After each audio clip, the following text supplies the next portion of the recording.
I miss you too, bro. Look at that. Look, we're now we're officially live, and everybody's coming in on the Wild Wild West show as we're sharing our love for each other because we do truly love each other. We do. Have we got any people watching this stuff yet? Right now, there's one person just popped on, Woo! so they will catch our love. That's right, man. Then they're gonna do a wave, and everybody's gonna catch on. Everybody needs to get up and do a wave because the Wild Wild West show is back. It's 2023. We're happy. We're excited. We got a bunch of news stories. But before we get into that, let's catch up with Ray and see how was your holidays? How was New Year? How was everything for you? Well, it's what's cool about it is that we're in our own house. As you know, we've been this has been this running theme. It's like we're in our own house. So this is Susan Mine's first Christmas, New Year's in our own Nice. place. It was fucking awesome. We had friends over. I had my boy over. Brando was here, so I got to see him, and he got to be like he was here when we first moved in the house. But then when he had to cut out. Now it's like, oh, couches and TVs and like it's great. So it was good, man. It was good. I did the whole thing like everybody else. Trying to think of like my one word for last year was homesickness because we were displaced for like almost a year.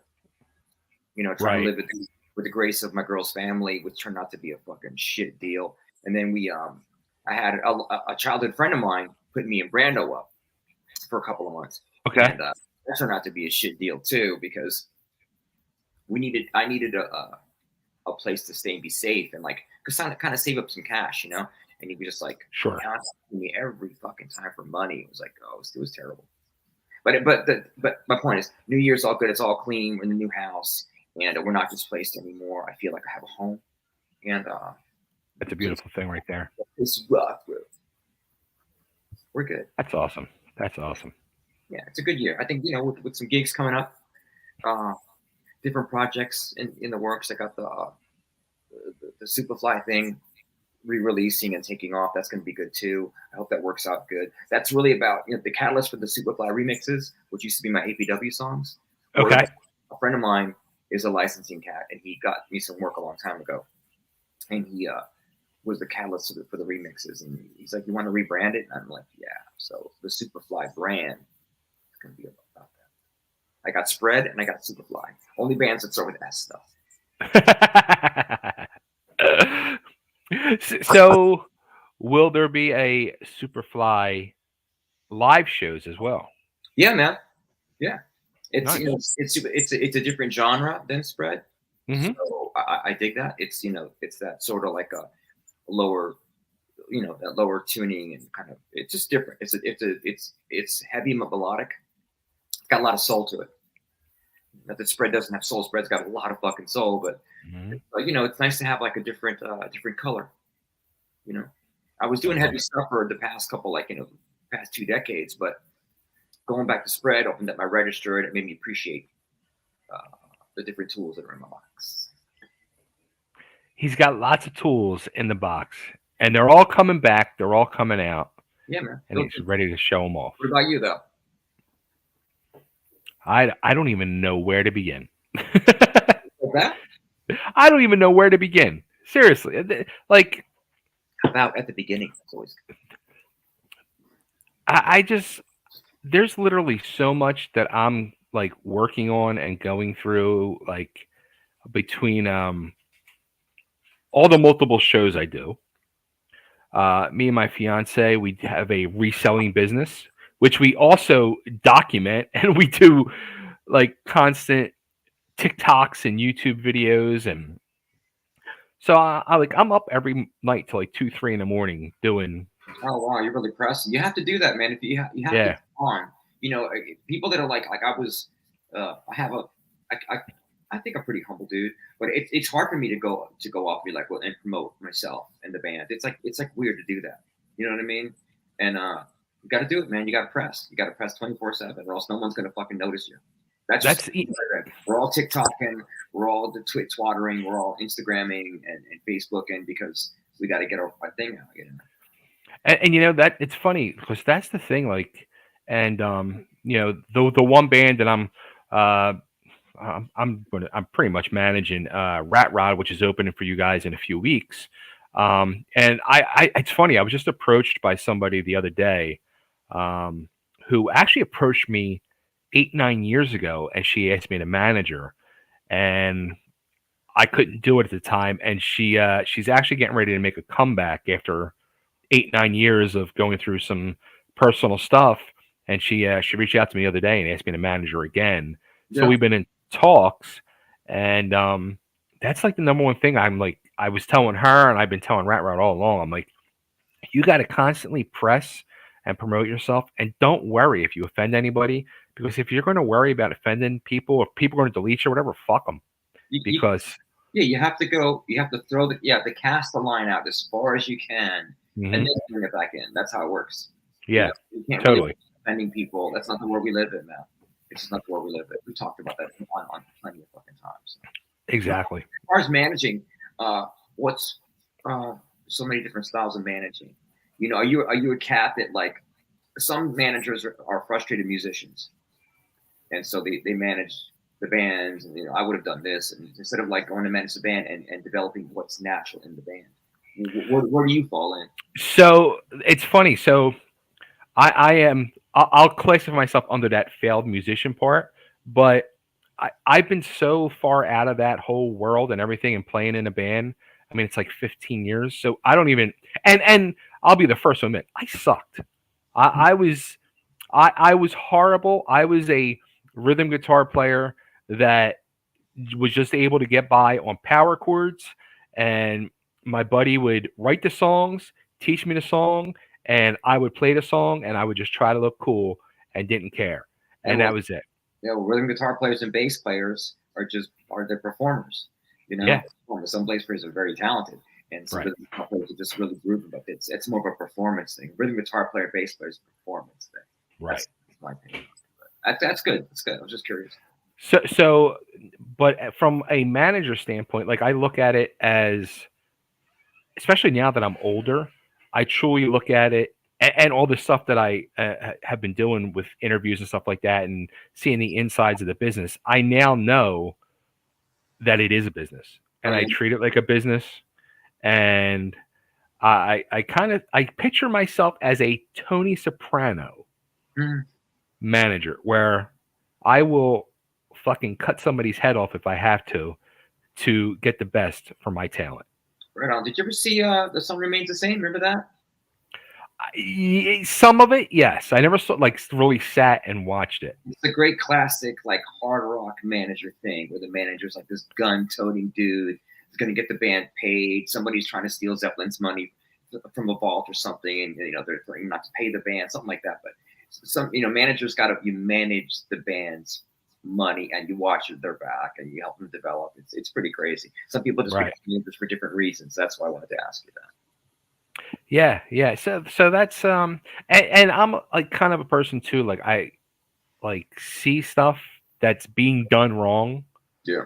And it drives me nuts. Well, that's where kind of wisdom and experience comes in, because when you get older, you can actually manage yourself because you've learned a lot. So you don't have that thing you say, well, just contact my management, because it just sounds so hokey. It's like, well, just call me. Just fucking call me. If you want to book the band, call me, whatever. Like, you can do stuff like that. It's like things have changed a lot. If you can be schooled more in the business of what goes on, you're going to do better. Because remember, it's evolving every day. It changes all the fucking time, especially nowadays. Absolutely. It's not the same business it was. Right. It's a brand promotion business, not the music business. It's a streaming business. It's a whole new world. It really is.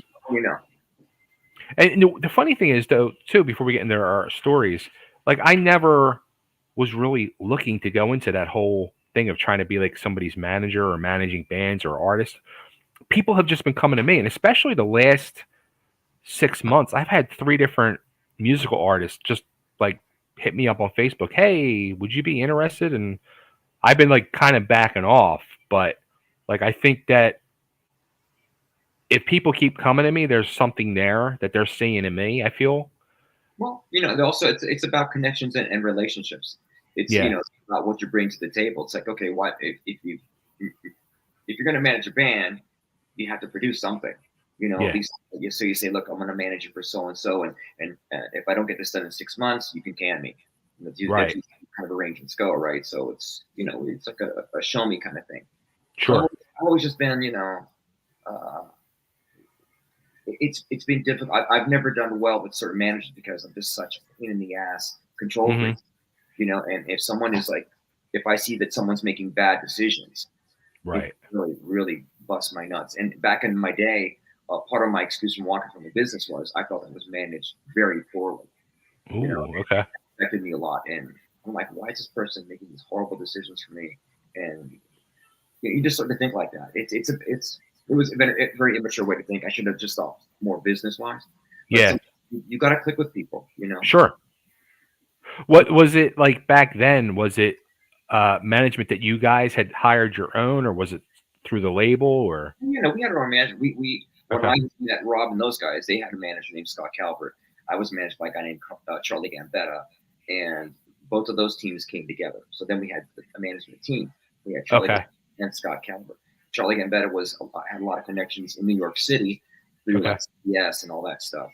And their manager, Scott Calvert, was a video director at Calhoun Productions for MTV and like Def Jam and all that. So Scott Okay. did a lot of like all the hip hop stuff.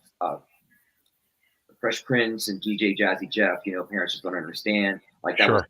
stuff, all that stuff. Bad by Freddie. It was just the Def Jam stuff. So Yeah. Scott with that. And doesn't matter whether it's rock or not. If you have connections and you're in the business, Hmm. you're going to do well. So that's how we got that momentum to get signed so fast.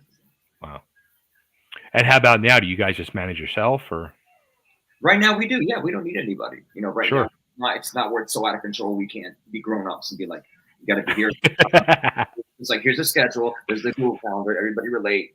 Get this flight here. Here's flights, and you become better at like booking flights and scheduling time with everyone. When's rehearsal? Where is rehearsal? Right. I'm flying in. Am I getting picked up? All that shit comes into play. And I just had this conversation with somebody else. For me to do my stuff, I need a manager. Right. Because I'm the most disorganized motherfucker there is. The door, he tells me you get at the door in 5 minutes. It's bad. It's bad. If you're ADD, in this case for ADD, if you're like anything like that, you need a manager. It's just but somebody that knows what they're doing. Not someone just says I'm going to be a manager to be a manager. That relationships and connections. Yeah. So it's all, especially now, because now you got to book.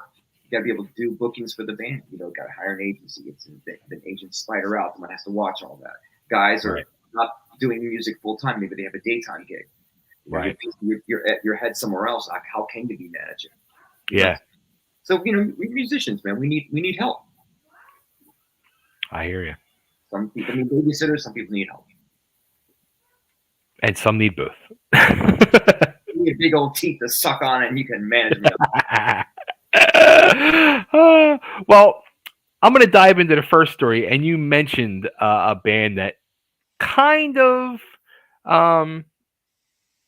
is part of the story indirectly, we'll say. Okay.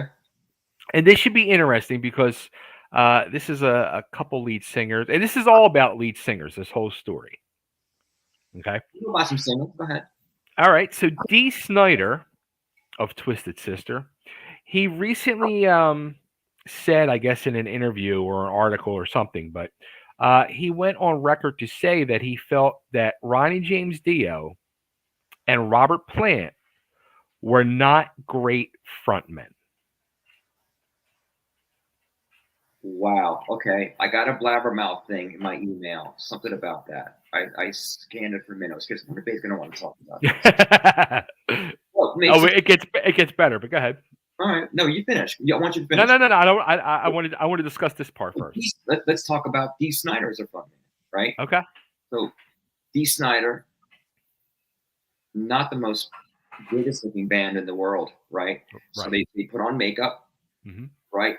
They would do this thing when they perform. Some bands are like, all right, we're playing and here's the response, but I think when they didn't get responses, he would pretty much berate the crowd into like, what the he was tough on it. He gave the crowd love.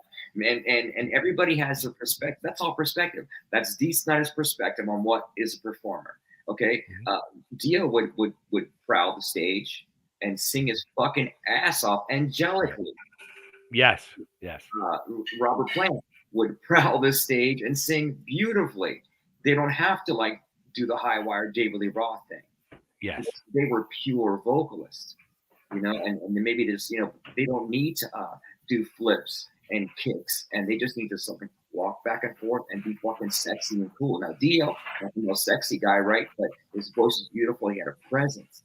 It's that thing, like, okay, then somebody would say Lane Staley wasn't a great performer because Lane would put his cool out and just stand there and fucking emote. But that's all fucking bullshit.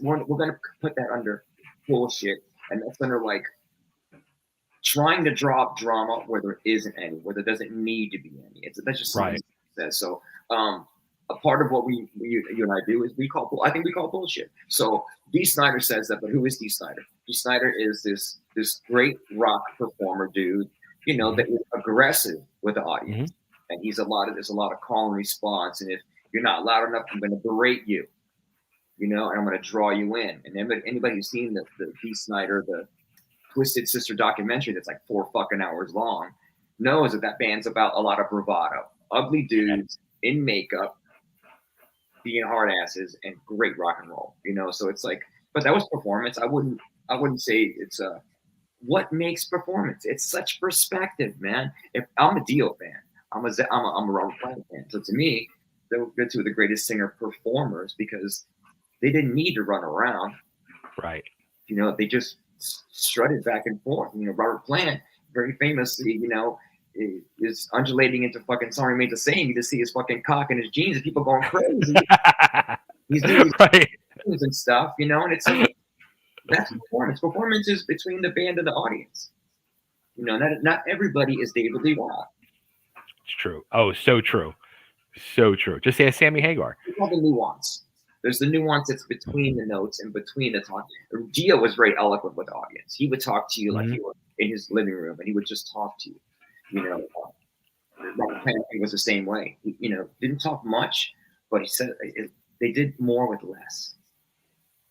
I think you said the perfect word for Dio. He was eloquent. Oh man, so smart, so smooth, and he just sort of slithered around.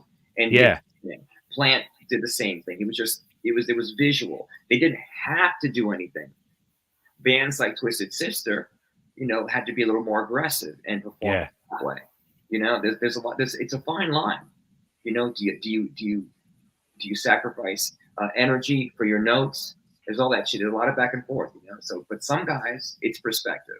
Ugly guys in makeup. Now, have you seen all three perform live? Have you seen Twisted? Have you seen Ronnie? Have you seen Zeppelin live? I only saw Dio a bunch of times, and I never got to see Zeppelin.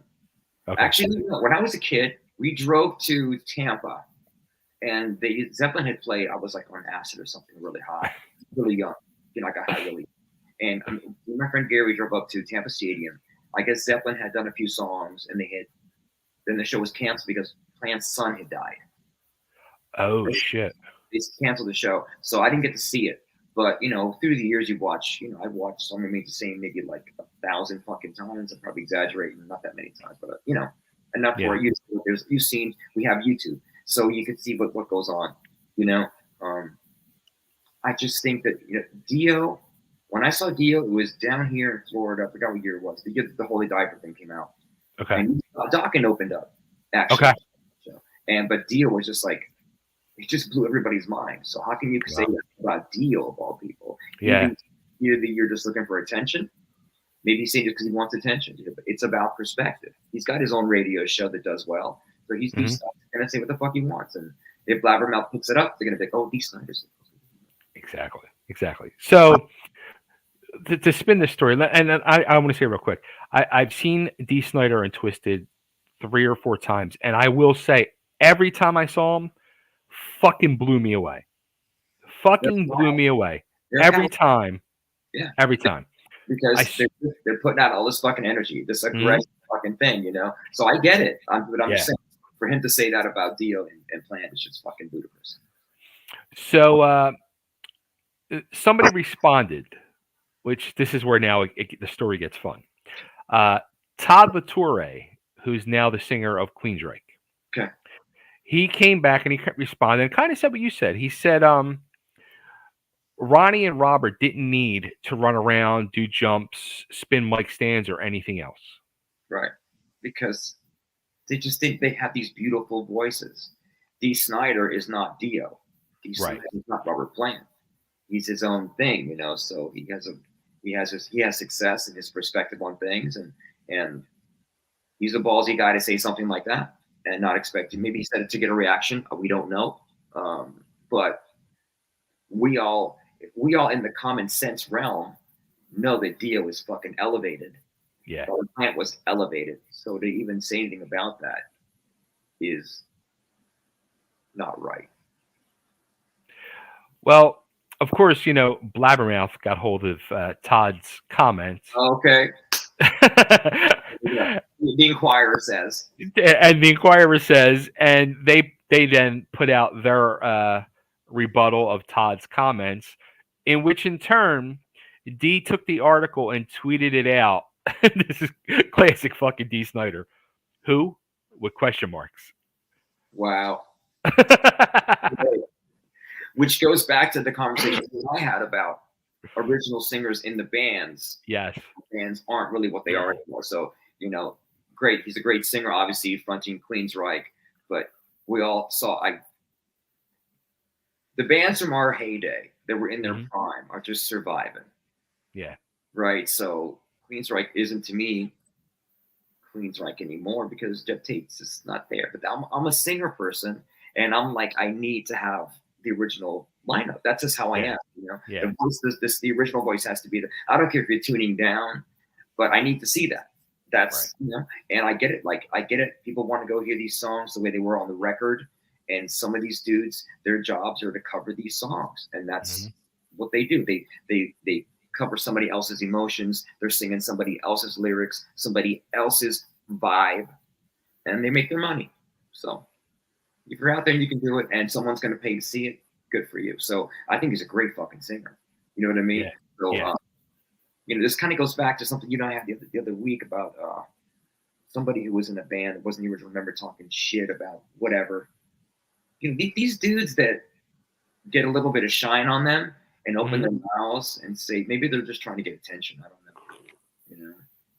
That's awesome. There he is. I think he had to get his camera time in. Yeah, and the singer mindset is a trip. It's a very sensitive, hyper hardwired, high wired thing.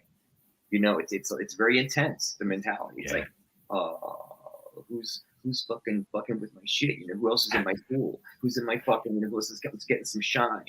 They're out there making money. They're being seen. They have an audience. So good for them. Let them all talk shit. That's it. It's funny too because I don't think for D to say to start this whole thing, I don't even think D was promoting anything. You would expect there's like he's promoting an album or something like that, but I don't think he's actually promoting anything. We live in a time where we're promoting ourselves. True. It's the brand. I'm not just Ray West. Sometimes I'm Ray West, singer for radio, trying to promote the brand. Yeah.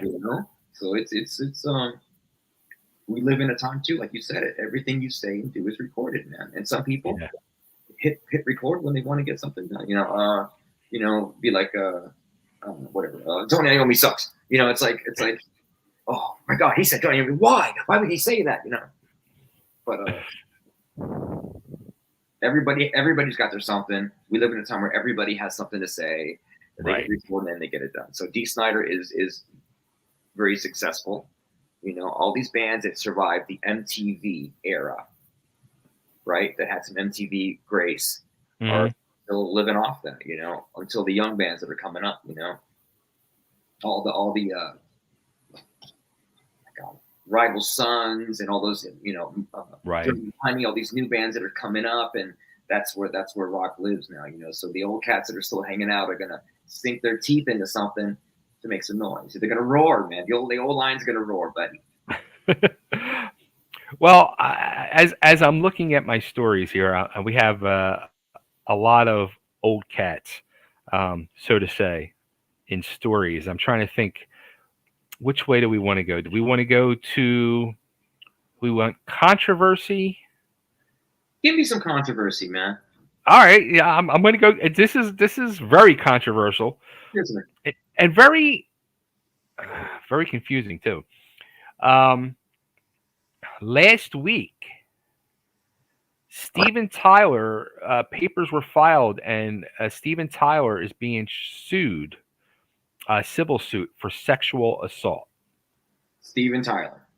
Steven Tyler from a girl I would hope. and an incident that happened 50 years ago, Oh, come on. Give me a fucking break. who was at the time 16 years old, Right. and also too, the weird part of this whole thing is Steven Tyler wrote about this girl and this relationship he had with her in his autobiography over 10 years ago, and has talked about it openly already over 10 years ago when he was promoting his book. And he actually, it's a known fact that he approached this girl's parents that he wanted guardianship of this girl. Yeah, when she was 16. Now, 50 years later, at this girl, I'm guessing is 66 years old now, is suing Steven Tyler for what he did to her. So she has that kind of time on her hands now, that she would go and fuck with somebody who's got to be what, in late 60s, 70s. Yeah, he's in his 70s. I know. think he's like 73 or something. When I hear shit like this, that's the whole Me Too thing. What's left of Me Too? I don't know, bro. I mean, what was it that was so? What did he do? Did he, back then, it was a different time, obviously, but Yeah, rock and roll worked differently. Fandom and rock and roll groupiedom and rock stars worked different. There was a different politic, yeah, anything went, and it was like anything went, and if we didn't have YouTube to get stuff out, so everything went, was free. So maybe she was scarred so bad, but maybe I don't know what he could have done that would have scarred her so bad that at 66, right, he would need so much attention and money. Maybe she just ran out of money, and she said, "You know what? I'm going to cash in, and I'm going to create a post, an Instagram, and all the kids are doing it, so I'm going to get a TikTok too." So TikTok, whatever, TikTok. New thing is sue Steven Tyler. Now it's going to be like the lady at the grocery store that Steven Tyler gave a hug to is going to come and sue him. It's going to be like everybody's going to come out the woodwork, and I wouldn't call it controversial. I would just it's one of those things where I'm sure someone just wants attention, unless it's something that's so bad that it deserves to see the light of day. But most of these things are frivolous. Well, it's, I mean, the crazy part is, he already admitted in his book 10 years ago about the relationship, and he would fly her out for shows. He had sex with her, and, her thing is that he was giving her drugs and alcohol and having sex with her. Well, Jimmy Page did that same thing, and how old was she? Like 14? That 14, yeah. In the book, it's like, come on, man. It's like, you know what? She just wants to be on Judge Judy or something. Right. Man, that's what's gonna happen, He touched me when I didn't want him to. I only had, I was holding his joint, and so we were smoking, we were getting high, and he grabbed my boob. Okay. Right. Okay. It could be a lot of things, unless it's something like, he held her hostage, and that's different. And Joey and everybody came in, and we're like, then it gets bad. But to tell you the truth, anyone who's in a rock band, who's been on a tour bus, can probably be sued for something. Absolutely. Not me though, because I was a fucking prince.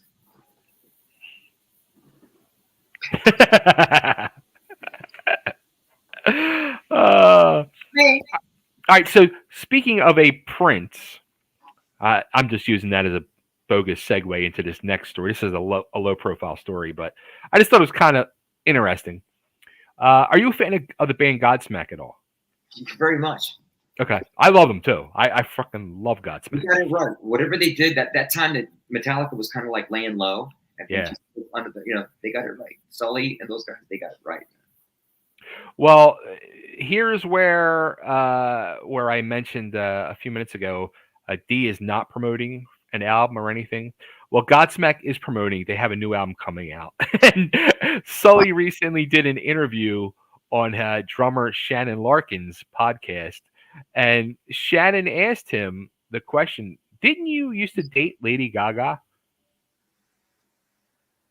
Really? He did. He did. Hey, she's sexy, man. Yeah, absolutely. I know she was in New York, still in New York, and she was in like the Lower East Side scene for a bit. There's a bar like on Rivington. I think she used to date the bartender or something like that. And Okay. his claim to fame was that. But that's kind of cool, man. Lady Gaga's fucking badass. So, period. I'll tell you what, and we somehow, some way, we always get onto this quick topic, and I'm dying. We have to figure out when we're going to do this topic, but songs or musical moments that make you cry, and I could say, Lady Gaga actually had me in tears one day. I don't if you ever heard her very first interview she did on Howard Stern. I was driving on an hour ride, and I heard the whole interview. And she was talking about throughout the interview. She talked about how important her grandfather was to her in her life. And when she went to perform a song, she did the song. What the fuck was the song? Something on the edge. Very close, like no one's business. So, yeah. Whatever the song was, she explained again how she wrote this song. Her grandfather, I guess, had passed away, and she wrote this song about her grandfather. Right. And she played it just her on a piano. Yo. Yeah. Yeah. I want to cry thinking about it. She fucking belted this song out like I never heard before. Like a song belted like this, and it was I got chills talking about it. I'll never forget. I was driving out to Lancaster, Pennsylvania, and I was just driving down Route 30, fucking hysterical crying. I was so moved by her performance. Do you remember the song? The song? Edge of Glory. That's it. Wow. Okay. Edge of Glory. I don't think I know that. Yeah, it was like one of her hits, but it was like the actual recording of it was like very popish. This was just bare bones, stripped down, her on a piano, and holy shit! I'm gonna find the video. It's on YouTube. I'm gonna send it to you, dude. She's so good. The emotional reserve that she dips into, for those things. It seems like when she performs, she's able to make everything go away. Like she's kind of like the world goes away, and she just all she has is she's in the song. Bono preaches that. Bono is like preaches that you have to be in the song. You can be in the song, and nothing else really exists except you and the connection. That's a beautiful thing. I haven't done stadiums like that. But I being in the song, and when people do sing and you connect. But she has a really cool, deep emotional reserve. So does Bono. And that's always impressive. Her performance on that movie, A Star Is Born, when she amazing. At the end, where he's passed away and she's kind of doing that piece, that hits you heavy too, man. Absolutely. Yeah, I hear Eric Carmen All By Myself. Oh, dude. The other one. Gilbert O'Sullivan. Okay. Alone again, naturally. Just a little while from now, not feeling any this time. Promise myself that oh man, there's some beautiful stuff out there that'll make you weep. Sade can do that too, So I feel, So Gaga, fucking man. Yeah. She's the top of the heap. She's in our world. She's like our new Madonna. She's like She sings, she dances, she acts. She's like a threat all over the place. She can't do anything wrong. I think you're right. I've seen some of the cool documentaries. I've never had the cool experience of meeting her, but she seems like she's just really down to earth. If you can get to know her like that, it's very cool. So here's an interesting. I got two interesting questions off of this topic. Um, I'll ask the one I was dying to ask first. No, no, So, being the fact that Sully had dated Lady Gaga, did you ever get to date any celebrity type females in your day? I don't think they were celebrities. I think I dated some that thought they were celebrities. You know, um, when I was living in New York City, my girlfriend at the time, um, she was like, a Vogue model, and she had been in some cool movies and things like that. So Hmm. maybe that's the closest I got. But sometimes you could date someone who just seems to be on a higher social level. Yeah. There's beauty and there's grace, and they just seem to have access to more people. I remember one time I was in a room with fucking Brian Grazer, the producer from Universal, whatever, Ron Howard, Brian Grazer movies. They produce Hmm. everything, and I was like, "Well, I'm meeting him." But I don't think I ever dated a celebrity. Hmm. And maybe I've met when I was living in California for a little while with the band. I'm sure I had some experiences, but I was just too damn drunk and stoned. You know what I mean? But I never really gave a fuck about it. I was never really in that much Right. to you know. I hear it's a high emotional kind of thing to do. So it's a very needy bunch. Anybody that has celebrity tacked to them is a bit needy and overly Yeah. sensitive. And it's a very that's why they're all living in one place together. Good point. Very good point. So the next question off of that topic is: don't you find it interesting that gigantic pop stars like a Lady Gaga or a Miley Cyrus Ah, he's a rock and roll motherfucker. are exactly are like really it's not even I think it's beyond dipping their toe in the water of rock and roll. I mean, they've pretty much been fucking diving head on. They're doing fucking Metallica songs, they're doing Def Leppard, they're doing the kings of all these fucking songs and mastering, like doing amazing versions of these fucking songs and live performances. And don't you think that's interesting that these, quote unquote pop stars who are selling millions of albums are all going to that well of rock? Because rock and roll is what everybody wants to be. Everybody, if people are actors. I'm noticing they all want to be rock stars. Mm. You know, Okay. if someone like Miley Cyrus is just so fucking talented, so Yeah. why not as the world changes, as our culture changes, and Hmm. we're introducing more darker things, you know, it's more it's more it's expected that someone can take step to the edge. Yeah. Can dive into rock and make that part of their personality. Miley Cyrus carries herself very rock and roll. Mm. Got a great attitude. She's a fucking bit of a badass. She's almost got like cockiness to it. She got a swagger. Like Okay. rock and roll is a swagger. Yeah. It's bona fide. If you got rock and roll swagger and you're bona fide, that's fucking legit. You got some actors that try to be in bands or try to have that, adopt that kind of swagger, but it Hmm. doesn't fit them because it's not believable. Someone like Right. Miley Cyrus is very believable. She backs that shit up.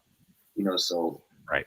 that whole cross pollination of like pop stars wanting to go into rock. If those that can do it, and they do it, and she did it, and Miley Cyrus did it kind of cool and stealthy, Hmm. because I just saw the New Year's thing with her. I was like, holy shit, that was good, man. And Yeah. I was running sound on that, but that thing was the best live thing, the sound I've ever seen through, as far as television. Um, doesn't surprise me. I think it's cool. I think the way we are nowadays, the word rock star has been melted down anyway. It's so diluted. Right. It really exists anymore. Like I tell you, chefs are rock stars. Anybody who does something well, you're such a rock star. It's just a word, whatever. But yeah, man, if you're someone like Miley Cyrus, that's believable to me. Yeah. Her life must be really like, born into celebrity. Um, but she doesn't seem like she's an asshole about it. The vibe I get from what I read and what I see, what I hear from people who know her, say she's fucking down, just down earth, very cool. So why not, man? You go rock your fucking brains out. Don't you? don't you think like I think though like when I see stuff like that between Gaga or Miley, I say to myself like, wouldn't it like maybe help boost the rock world some? But it doesn't seem like it does. Because it's all becoming something else. It's all just becoming like I don't know. There's mood. There's a mood about it. It's all because of the way bands are produced now. A lot of a lot of hard rock or a lot of metal, new metal is really pop disguised Mm, as metal. yeah. So it's like that's why you don't some bands they go on the road and you see guys working out. That's the funniest thing. You see dudes working out and they look like they're fucking just came out of the gym playing rock. Well, back in the day, you just had to be skinny and look like you were on fucking dope. So it's weird. It's almost like there's a healthier mentality to rock, the physical part of it. Like you got to be healthy Right. to keep the road, a lot of that. So it's all changed. It's all changed, man. I'm digressing like a motherfucker, but yeah, it's just different. It's you don't know what rock and roll is. It's more of an attitude. If you can move people and you got some aggression to you and some you can be dark and melodic, and have fun. That's rock and roll. But that also can be pop because it's fun, it's melodic. You know what I mean? All those words. So rock and roll is this really cool ancient art form that we're still trying to keep alive. Mm, To keep it like in this cool thing. It's underground, and what's yeah. happening up here is fucking auto tuning and Yeah. running tracks live and being heard in 2 minutes and 30 seconds, 3 minutes, whatever. And there's no fun. It's just like one song, song, song, something for people. There's no show anymore. Right. Yeah, and thank God we have bands like the Peppers and the Foo Fighters and all that because it makes it fun. The Foo Fighters kind of have everything. They're like rock, punk, Van Halen. They're fucking Hmm. everything. You know what I mean? It's rock and roll to me now is just about making people feel good. It's not about being so broody and dark and ugly or whatever. It's Right. so many different things. It's all perspective, bro. I love the Cure, but the Cure is some sad fucking shit. I love you too. You too to me is just as much rock and roll as Metallica or anybody else because Bullet the Blue Sky is one of Yeah. the Yeah. coolest songs ever written. So Mm, heavy can be a lot of different things. It can be a mood. It can be a lyric. It can have a lot. Something has a lot of weight, you know, and swagger. So rock and roll is swagger. So all these celebrities that are doing pop, whatever, they want swagger. So the way to get that to be legit, got to hit the road, go play those little places. You know, celebrities can be any little place where celebrities huge because they have video and they stream it all over the place. right. But you don't even know what's hard rock from like what's just hard rock light. Yeah, I don't fucking know. It's like Journey, and there's Metallica and Godsmack and all those other bands, and then there's everything else. Well, the funny thing is, and you do this all the time, Ray. You mentioned I have two remaining stories for tonight's show, and you mentioned the two bands that it involves. So I'm going to go to the easier story first, and I like easy. the easy story, and it's what tonight's show was named after. Tonight's show was called "We Have Everlonged" for this news. So we're going to talk about the Foo Fighters, and we had the tragic loss last year of Taylor Hawkins, their longtime drummer, amazing soul, amazing rock and roller, amazing musician, just amazing person. Um, they had a couple of tribute concerts Right. late last year, and they've never come out and said what's going to happen with the future of the Foo Fighters. New Year's Eve, the press release came out that the band will continue That's right. I heard that. and that we will see them in 2023. But they have not announced who the drummer will be. And then, as a matter of fact, today dates started coming out. I think there's at least three, maybe more. They've been announced as headlining multiple festivals Well, for 2023. did you say who's going to hit? They have not said who is hitting. Wow. Now, early on, uh, there was people were saying it was going to be the drummer of the Darkness, who was Roger Taylor from Queen's son. I forget his first name, but he played with them during the tribute shows and was amazing. But for some reason, I don't know. My speculation, my personal speculation is after seeing the performance from again those Taylor Hawkins tribute shows, could Taylor's son be the new drummer That of would the be Foo cool. Fighters? That would be absolutely great. How old is he? 16. He's still in school, so that could be like football. You're like 16, but you get drafted into the NFL. You Right. know, but maybe on the road you get schooled or something, or you keep a tutor or whatever. That's not very rock. Sure. It's not very rock and roll. But like this goes back to what we said earlier. Rock and roll's changed so much that nowadays Yeah. you stick on the road with someone teaching you science, math in the fucking afternoon or something. But who was the blonde guy that was playing drums? It looked like Taylor. Who was that one? That was Roger Taylor's son from Queen. Okay, I forget his name. so that makes sense. He looked like him. Yeah. Played like him, but hmm his son, holy fuck, and that was like that kid was mad at those drums, man. Right? That was amazing. Yeah. That would be so cool. But that's a great story because David Grohl, besides apparently being like the coolest rock and roll dude on the planet, you know, he's a survivor. It's a survival story because he's in this huge fucking epic band. hmm The lead personality dies. Yeah. Right? And then he lays low, puts this together because he's such a creative, artistic force. Puts Mhm. it's even bigger now, and a huge creative personality in that band passes. Yeah. It's another huge loss. So the Mhm. only way to combat that kind of loss is to go out there and be in the mix with people and get that kind of love and that energy.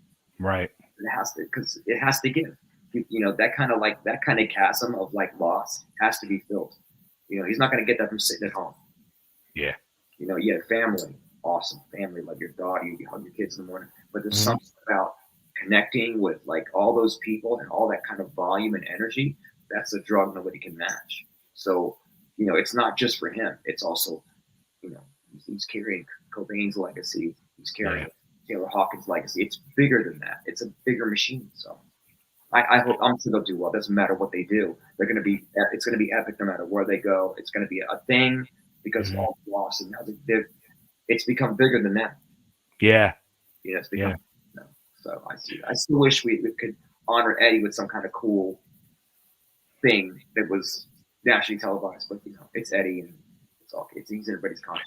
Did you see or hear, I should say, David Lee Roth like a week or two ago put out a new version of a classic Van Halen song, and I forget what song it was offhand. Like an acoustic thing or something. No, no, with a band. It was weird. It was like, I mean, it sounded like Dave of 2022/23. You know, I'm going to find it. um, Right away. I'm going to find it. but like the music itself, it sounded like it was done in somebody's bedroom 10 years ago. Like it wasn't a good recording. It was weird. It was. That's like, you know, this goes back to what we said earlier. You know, people are used to hearing a certain thing, and you know when something doesn't sound good, it's not Yeah. recorded well. And there's something said about having good sonic input hmm in the fucking brain instead of like these fucking shitty phones or bad video recordings. People have just lost their way, man. People have Yeah. lost their way to good sound, and it's important we preach sonic happiness. You know, Sonic happiness. I love it. right. And the main thing, remember, we're going to cancel douchebaggery assholishness. That's it. We have to end that in our lifetime. All the douchebaggery assholishness. We have to end it. That's what we said last year. That was the last show.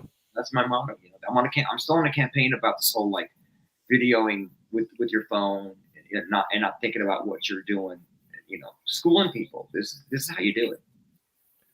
It's too funny. I want to be a part of the show too. You know, but I'm not gonna fucking come down.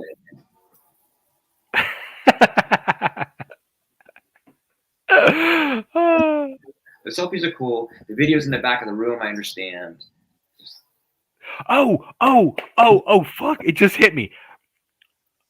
As soon as you said selfie, it just fucking hit me. So I'm here in Nashville.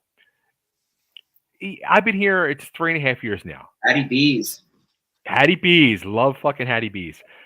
So, you would think being in Nashville, you would maybe run into some celebrities here and there because there's a lot. You know, there's yeah, and I've had a few little run-ins, but just the other night,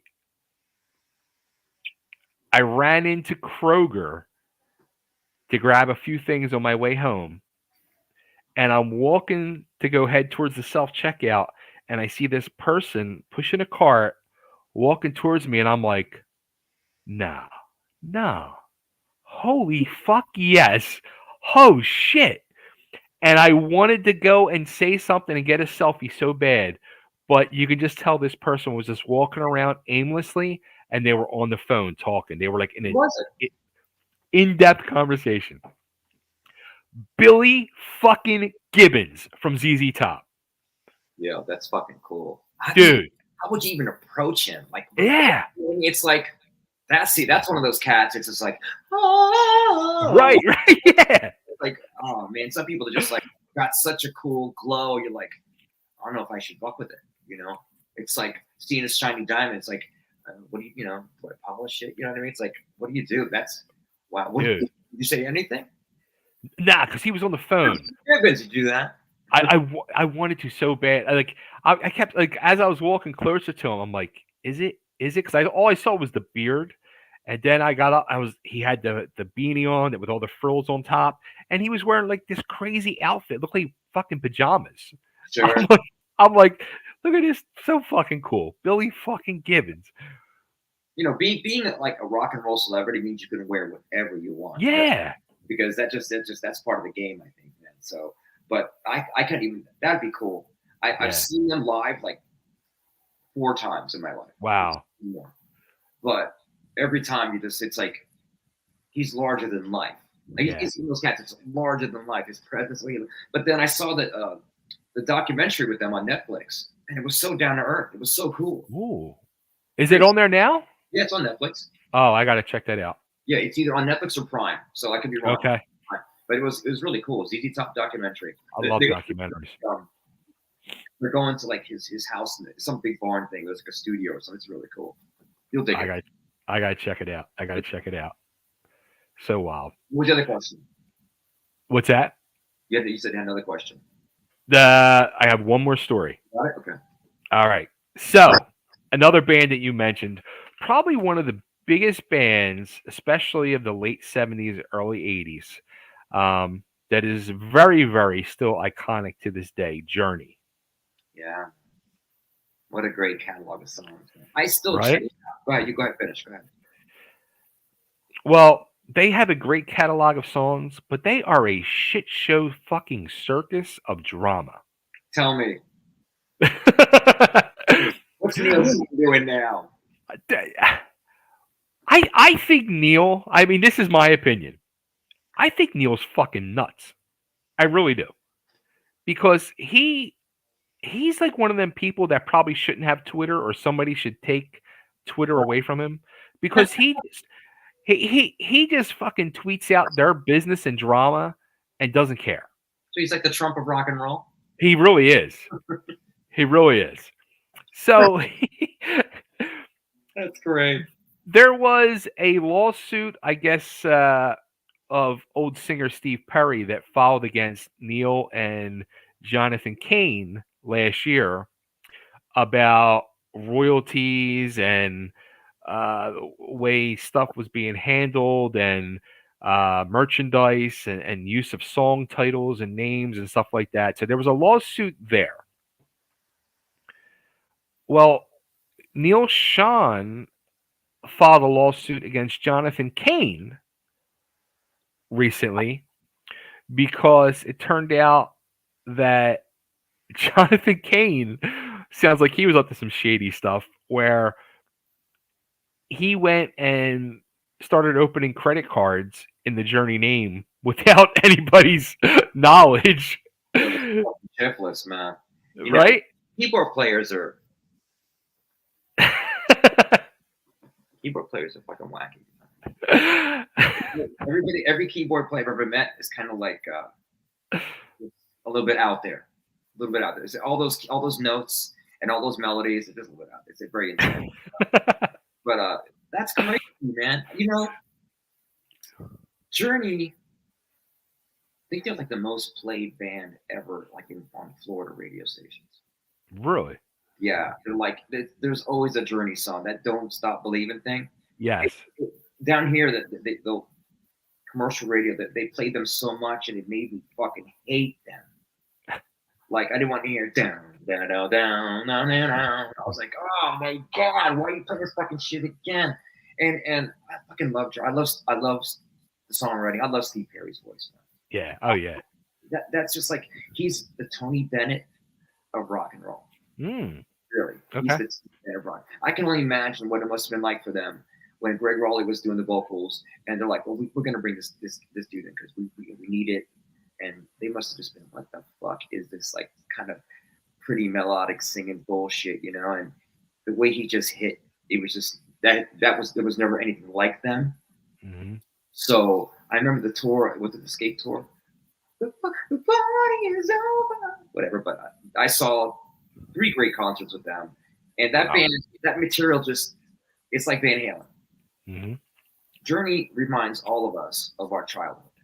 Yeah. You know, it's very like pretty music, so it's girlfriends and love each other, a lot of that, you know. So there's a lot of that nostalgia for Journey. But the politics that people don't see in the band with Neil Sean and all that, you know, the guy's so good for him. Like he's like 12 years old. Carlos, right. You know, was like, I want him in my band. So he joined Santana's band. And it's like his career is just ridiculous. When Journey was on that sort of downswing, I was at the Hard Rock in South Florida one of Hollywood. It's a very big Hard Rock casino hotel. And he was playing in this 5,000 seat venue they had. And we're at the bar. It's at like 2:30 in the morning. Which was the kind of night I was having.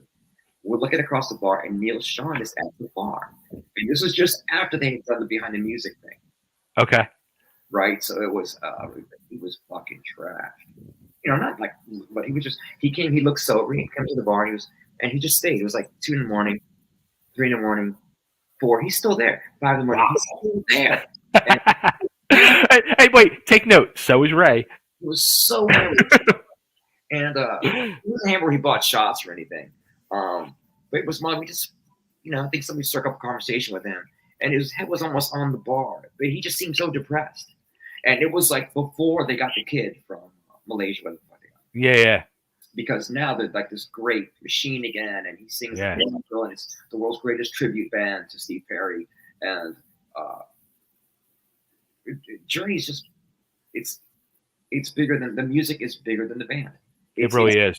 It's something. It's all over the airwaves. It's in our content. It's in our DNA, collective DNA. It's Journey, and Steve Perry and all the shit that they go through with the politics of like when he left, whatever happened. It's what he did when he was there. All that great body of work, you know, that can't be repeated. It can't be repeated. Things like that. Something like that is special. So the egos behind all that music and all that money and got to be crazy, man. So of course, I haven't been able to suit everybody. I wanted to sue people, but I didn't have the money to do it. So if you got the money to be very litigious, hey man. But those pain or whatever, man. And Junkie King came in as a writer. He was brought in like write with them and all that. So he's a big part of like their song crafting in the later days. Yeah. But I don't know, man, suing this guy, suing that band member, you really got to be like. Well, the story gets better because I'm sorry, I totally interrupted.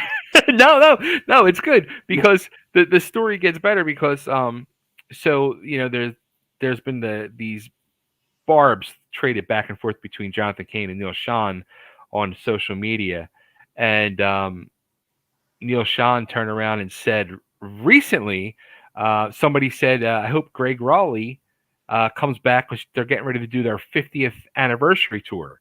And Neil Sean says, yes, Greg will be there. Wow. Greg Raleigh's must be very laid back, forgiving soul for all the fucking shit they did to him, I guess. Man, he was special too. When you hear like Santana's Black Magic Woman and you hear his voice, it's so cool. So I can only imagine years later. That's cool. I would go see that. I would see that, man. Greg Roller Rejoin Journey. At least there's some original voice to it, you know. God bless that kid. I always forget his name, but he's a great singer, man. Well, it gets better. So Jonathan Cain is on a ski trip currently out in somewhere in Colorado, and he posted a picture of him and his wife on the slopes, saying they're getting in some skiing time before the Journey tour.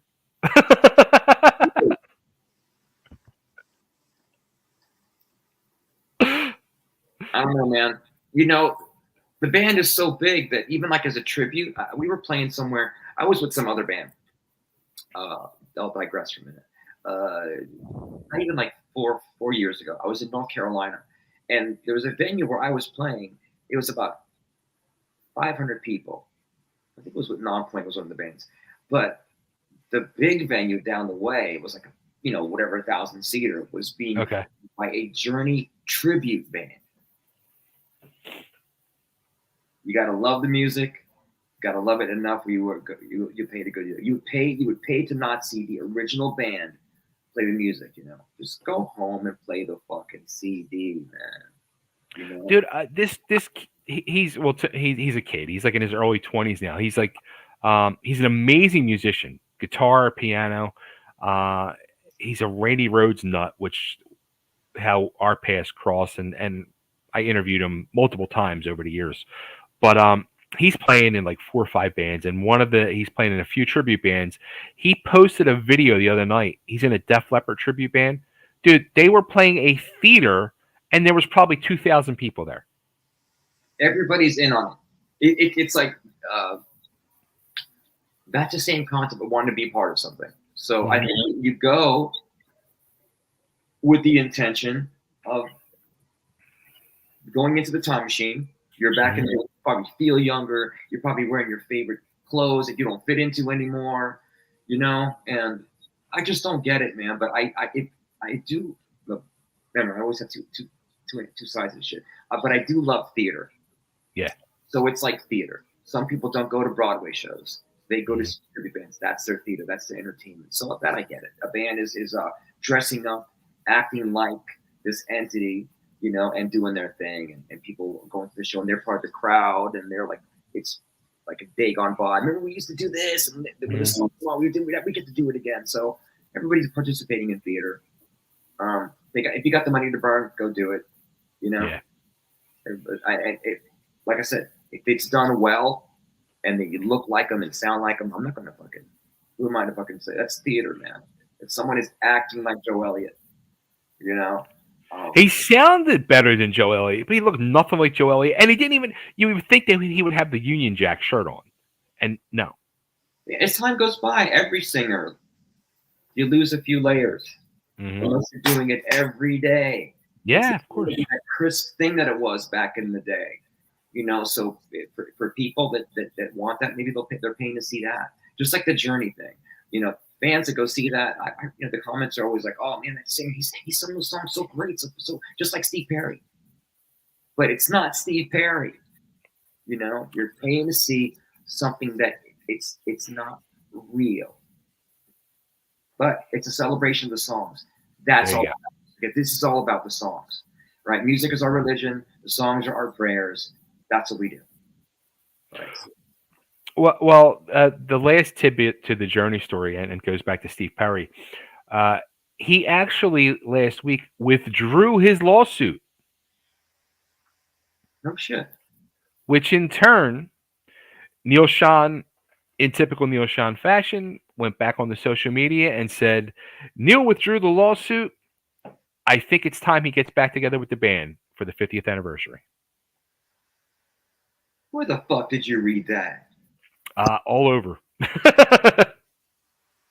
Fucking hey, can you imagine? I would go see that. That'd be cool, man. I don't care if they tune the songs down to fucking Z. I would go fucking see that, man. That's cool. That's like a lot of that's a big divide, you know, to come together with that. That'd be great, man. Because some people just can't let their egos down and participate in the act of peace. You know, they just stay dickheads. You know. Well, let me then. When I saw that, my first impression was, and it's funny. I just had this conversation. I got to remember who I had the conversation with.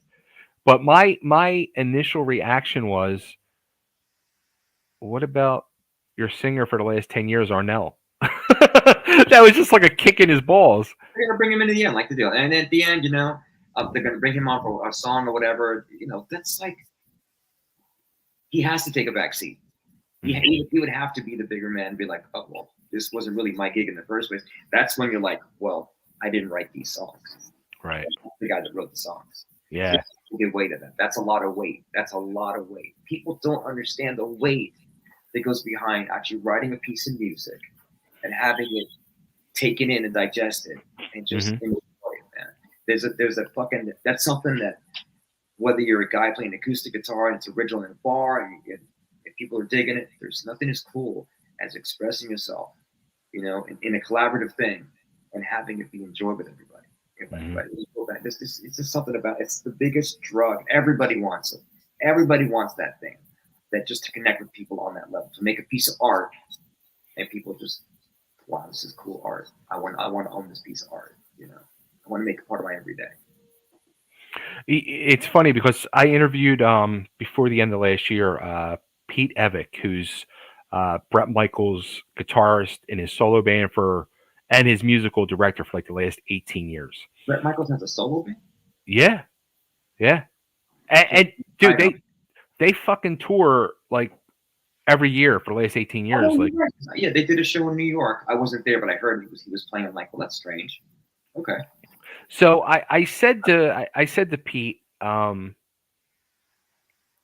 you ever get nervous? Like, especially right now, you know, they just can't. Poison just comes off the stadium tour, and the reviews every night were the same. Poison, yeah, Poison blew away Motley and Def Leppard and Joan Jett every night. It was no secret. Right. Don't you get scared that like Brett might turn around and say to you like, Pete, thanks, but you know, Poison, we're gonna get back together and you know, we're gonna do this full blown now. I'm sorry. And then you're out of your job. You're out of your main gig. Bret Michaels is a front man. So if he's gonna use the Poison stuff, you know, and still he's gonna want to have his own say. Yeah.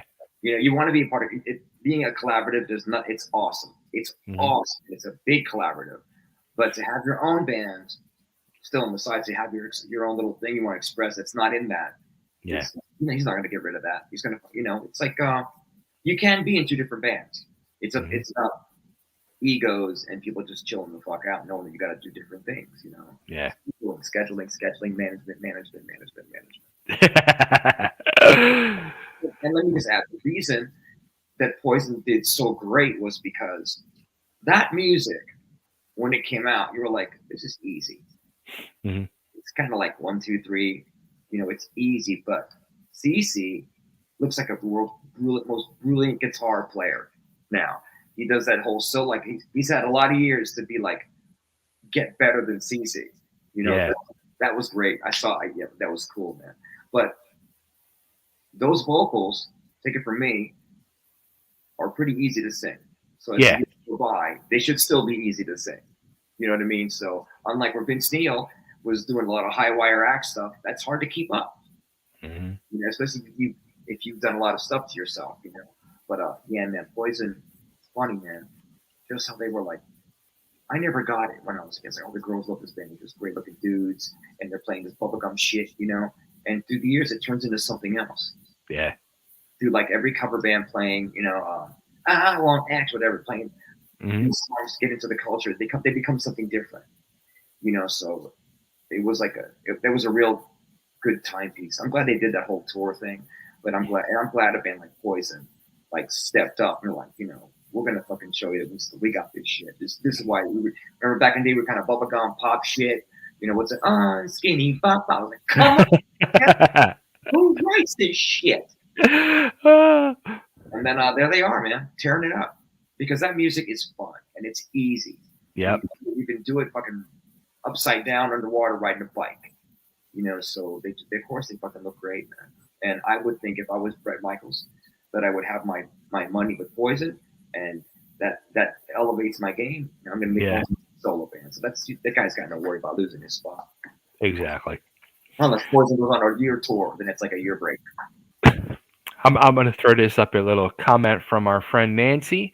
She said when you mentioned about seeing Neil Sean at the end of the bar, I've seen Ace Frehley with his head on the bar at Bonnie Rocks. Did I tell you the first time I ever got to meet Ace? I was in a place called The Loft in New York City when I first moved there. I think it was, I don't know if it was me and Tommy hanging out somewhere. Anyway, it's this place we had a place called the Scrap Bar. They would close about 4. Okay. And then we would go to this loft. It was this loft run by a guy named Valentino and a guy named Jerry Adams, very big New York City cats. And I was really high. I was like 6 in the morning. And we were talking about Kiss. And someone says, I said, "What, dude? I loved Ace as a kid. I used to do the makeup." Because you want to meet Ace? I'm like, "Dude, that'd be amazing." And he walks me over to the corner of the room, and there's a guy puking in the corner. Puking. And he goes, "There's your man right there." Go see him. Go, "That's not him." I'm like, "Oh my God, it's Ace Frehley. He's in the wall, puking 2 feet in front of me." And of course, I was like, "You okay? You're awesome." Like, it was fucking stupid. No way. It's happened a few times where you have a celebrity thing, celebrity crush, and you meet them and it's just not what you expected. Then I met him when he was sober, and it was great, but it was just funny. It was comical. So I was like, "Oh, it's so rock and roll, it's Ace," but it was just weird. Like, "You want to meet Ace?" It came out of nowhere. I'm really drunk. Wow. It's 6 in the morning, all fucking gagged out, and Ace Frehley's up in the corner. I just was like, "This is fucking. What have I said?" Your heroes, same thing happens. I met a few other people that they weren't as graceful as I thought they should be, but that was me and my expectations. People, I ain't shit, but people come and meet me and they surprised I'm not a fucking asshole. I'm a nice guy. I'm not a fucking asshole. So our buddy Dennis, he just dropped a comment. Let me throw this up here.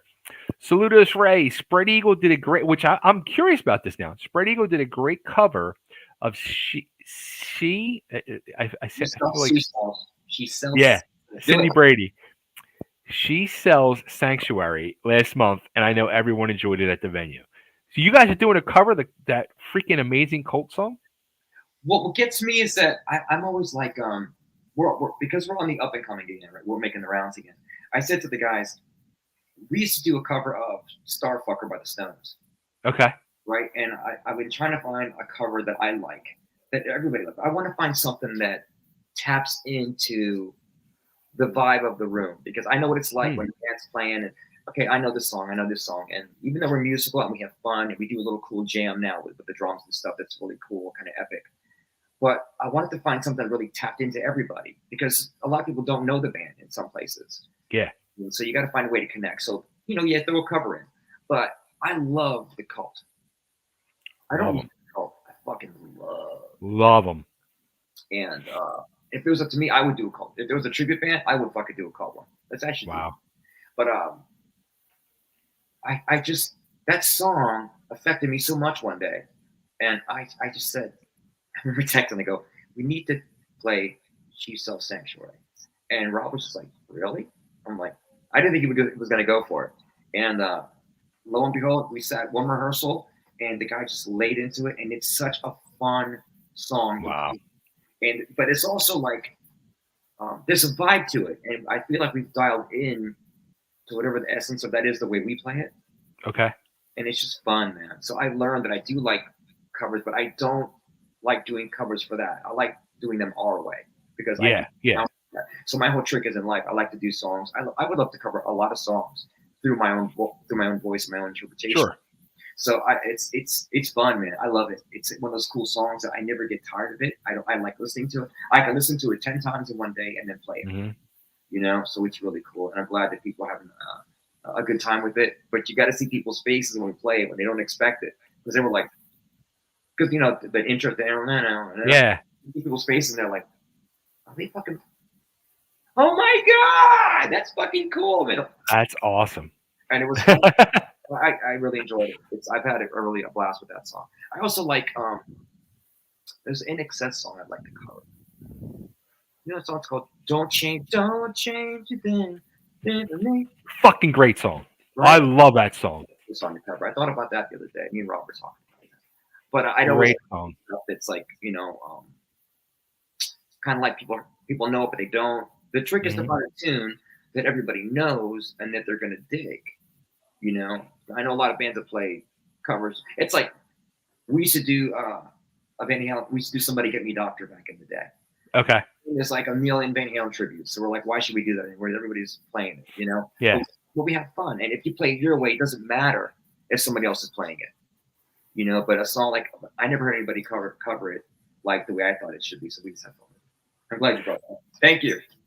So, as we talked earlier about the manager and management stuff and all, for the 3 years I've been kind of behind the scenes, 4 years actually, with the band Rat Rod, I have been on them, and from day one when they asked me to be their manager, and we sat down, we're laying out plans and stuff. I said, you just need to do, because they were doing like, they sound like AC/DC, but they were doing like, what's that, the bands from Australia, like, is it Tattoo Rodeo? I forget what they're called.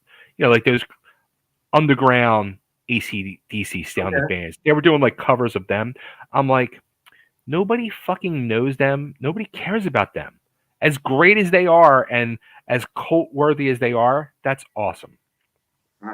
I said, you need to take this song that will get a room fucking jumping, dancing into it, and make it a Rat Rod / AC/DC style song, and you'll fucking tear the house down. Sure, man. And that song is "On the Dark Side," John Cafferty and the Beaver Brown Band. On, yeah, I could see that. See, but people, you have to think like that. You got to. Sometimes you'll hear something, and people don't. They just don't get it because they're not. Yeah. You haven't heard it yet. Yeah. So listen, it's just an idea. Try it. If it sucks, it sucks. But at least exactly. And we know they would never try it. They would never try it. You know, Duran, any fucking thing can be covered if it's done right. It's about it's about the interpretation. That's why there's a million cover bands, but there's not a lot of people doing redos. That's why everybody has their something. A good song is a good song. Yeah. If you interpret it correctly, people appreciate a good song. There's no cover band, no tribute band. A good song is a good song. That's why people go to cover band. People they celebrate music. Cover bands, tribute bands. God bless you all, make your money. But the act of like writing music and being part of this thing that we do, it is very special. So if you can interpret a song your way and connect that way, it's great. So I'm glad that was brought up. So. Absolutely. This was a great, fun fucking conversation tonight, Ray. Oh, cool, man. Yeah, I think the way rock and roll is going and where it's been, where it is now, it's almost like we have to like really put forth a lot of effort to keep it. And really, it's survival here. Yeah, it's fucking serious. It's survival because some kids don't fucking know who Van Halen is. It's crazy. Worse, some people don't know who Black Sabbath is. I raised Brando. He's a student, he knows, but that's how we think. Maybe some kid down the street doesn't give a fuck about rock and roll. Why? Yeah. Why? How can you fucking? But it's like when you watch people with those reaction videos. A lot of people in hip hop culture, African American cultures, they put on a tune and they discover Rage Against the Machine. Like, what the fuck is that? People just got to be open to things. You got to expose people to things. But rock and roll, we got to be loud. We got to make our voices heard. We got to whatever podcast, stream. We got to. I feel like it's just under the surface, and we're doing our best to let people know that we're here. Yeah. So you go to some of these places and they're like, oh, the rock and roll, the first thing going at 8 has to be done by 12 because at 12 you have to off night, and they're all lined down the street, but they weren't all lined down the street for the rock show. They filled the room with 250 people. That was capacity, but this fucking club is letting in 250. Then they get out, and it's like they're banking because it's easy to make money on. So that's why hip hop culture and even pop, it's easy to make money on. Rock and roll is a different animal. Yeah. we're keeping it in our hearts, so we're still trying to make it happen. We're still rolling with it. You know, it's part of our culture, so we got to pass it on the best we can. That's all I got to say about that. So. You know what I wanted to throw out at you too, and while we were talking about the Colt, I saw Scary Parties was like 20 years ago. Ian Asbury do the Doors when he played with Krieger and Manzarek, and on drums was Stuart Copeland from the Police. And holy fuck. Yeah. It was like watching Jim Morrison come to life. It was amazing. I saw something was on VH1 where like Eddie Vedder had gotten up too. Yeah, they did it like a thing, and then it turned into where they put the Doors back together with Ian Asbury, and they did a tour. Oh, wow, and I saw them when they came to Philly, and oh my god, it was amazing. Oh yeah. It's now that I have, and I talked to you before. Now that I am working at being a better singer at the craft, I'm taking. I really appreciate things more. I appreciate other voices more. I can listen to other music, and it's so liberating, man. Once you're just in tune with everything, instead of like hating on everything because you're not a part of it or you're not working at it. There's a natural. When people have a natural ability with something, they really don't bother to work on it. Yeah. Unless they really have something. Unless it's dire. And having my back up against the wall last year changed everything. So I just view rock and roll as this really beautiful vehicle, man. We grew up on it. We're passing it down, and I feel like we're underground. We just got to work harder, man. But I love the conversations, and I think it's important. I hope that people catch on, and we get to have these conversations, and with other people that they chime in more. So it's cool. Absolutely. Well, on that note, Ray, we'll be back probably next week, next Tuesday night, with some more stories, fun, gossip, and maybe another glass of wine or two. I like it. All right, my friend. I love you guys. Love you too, man. Hey, everybody, Spread Eagle's coming to a town near you, slowly but surely. They're playing in New Jersey the end of the month. It's in, I want to say, Mount Holly, New Jersey, Union Fire Hall. Yeah. Let me see. Is it the 28th, I want to say? It is 28th, yeah. I'm excited, man. I every gig is special. It's that corny fucking thing. When you don't have something anymore and you finally get a chance to do it, you really appreciate it. Yeah. So nothing to be fucking cocky about or be snotty about. It's a privilege to fucking do this. To have somebody pay a ticket to come and see you. It's fucking trippy. That's awesome. Trippy, man. And it's such an easy weight to carry if you're fucking open to it. Like, I love it. I used to be, oh my god, I got a gig, I gotta go fucking eat right, I gotta lose 5 pounds, I gotta get right. I just fucking love it now. I'm excited about playing shows. From before it was like, oh my god, it's like there's this huge mountain I gotta climb coming up. Am I gonna be good enough? It's like now I just feel great. And I feel like I can do no wrong. So that carries over. I feel good. And the band is strong as fuck. And having fun. I see Ricky, Rob, and John. It's like I get giddy. I know what it means to have this tribe. I know what it means. That's awesome. Ray, you're the man, and we got great show, guys, from Nancy. Nancy, thank you always. Thank you, Nancy. And Nancy, you're out there in that area. Make sure you get out to the Union Fire Hall to see Spread Eagle and Rat Rod and the guys. Yeah, I'm gonna start promoting like crazy. Cool. All right, my brother. Good night. All right. Good night, everybody. See you all next week. See you next time on the Wow. That's all I got. My brain wouldn't do it. West. Who the fuck is Ray West? Go down and subscribe to the channel. We'll be back next week. Until then, see ya. Ciao.